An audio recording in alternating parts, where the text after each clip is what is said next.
injiilka sida Markus u qoray cutubka 13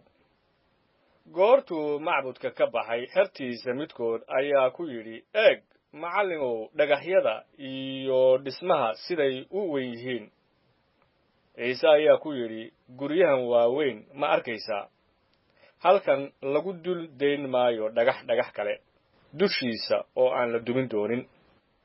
oo intuu buurta Zaytuun fadhiistay meel macbudka ku toosan Butros iyo Yacquub iyo Yohana iyo Andros waxay keli ahaan u weydiiyeen oo ku yidhaahdeen noo sheeg goormay waxyaalahanu ahaan doonaan calaamaddu maxay ahaan doontaa goortii waxyaalahan oo dhammaan u dhowaan doonaan ciise baa u jawaabay oo bilaabay inuu ku yidhaahdo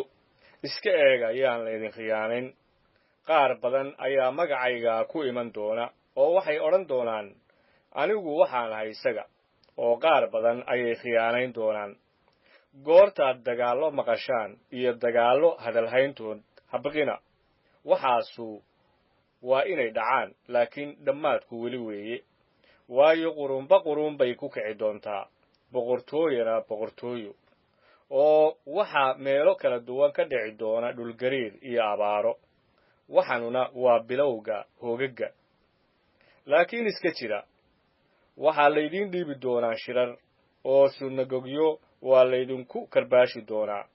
taliyayaal iyo boqorro hortooda ayaad daraadday u istaagi doontaan inaad markhaati u ahaataan horta injiilka waa in lagu wacdiyo quruumaha oo dhan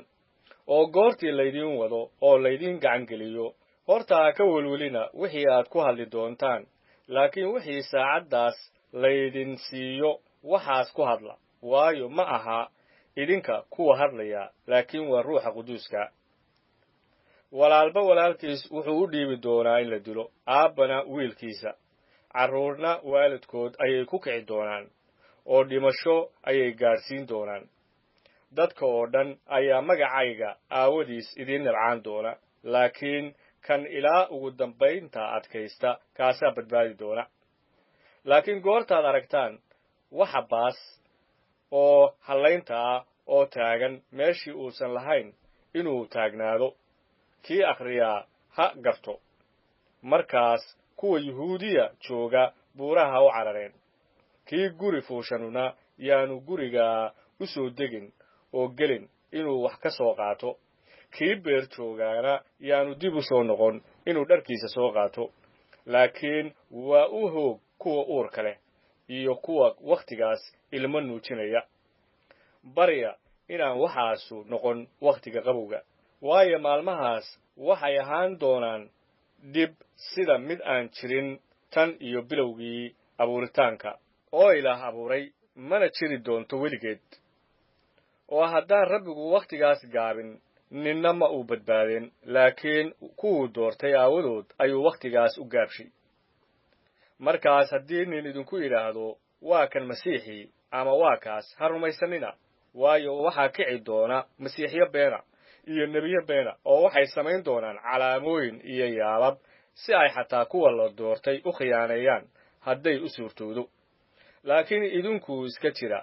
wax walbaba horaan idinku sheegay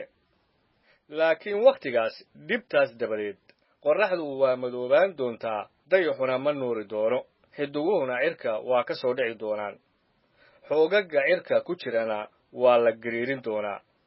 markaasay waxay arki doonaan wiilka aadanaha oo daruuraha ku imanaya isagoo leh xoog badan iyo ammaan markaasuu wuxuu soo diri doonaa malaa'igihiisa oo kuwuu doortay ayuu ka soo ururin doonaa 4 jihood ee meesha dhulka ugu fog ilaa meesha cirka ugu fog haddeer geedka birdaha ah masaal ka garta intii laantiisu curdan tahay oo caleemo bixinayso waxaad garanaysaan inuu roobku dhow yahay idinkuna sidaas oo kale goortaad aragtaan waxaasoo dhacaya garta inuu wiilka aadanuhu dhow yahay oo albaabada ag joogo runtii waxaan idinku leeyahay qarniganu ma idlaan doono intaanay waxaan oo dhammu dhicin cirka iyo dhulku waa idlaan doonaan laakiinse hadalladaydu ma idlaan doonaan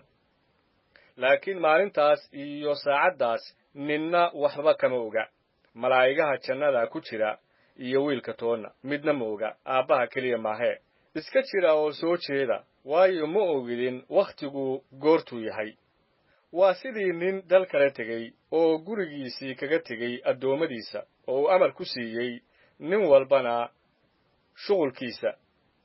wuxuuna amray albaab jooguhu inuu soo jeedo soo jeeda haddaba waayo idinku ma ogidin sayidkii guriga lahaa goortuu imanayo inay tahay maqrib ama habeenbadhkii ama goortii diiq uciyo ama aroortiiba waayo waaba intaasuu idinku soo kediyaa oo uu idin helaa idinkoo hurda waxaan idinku leeyahay ayaan dadka oo dhan ku leeyahay soo jeeda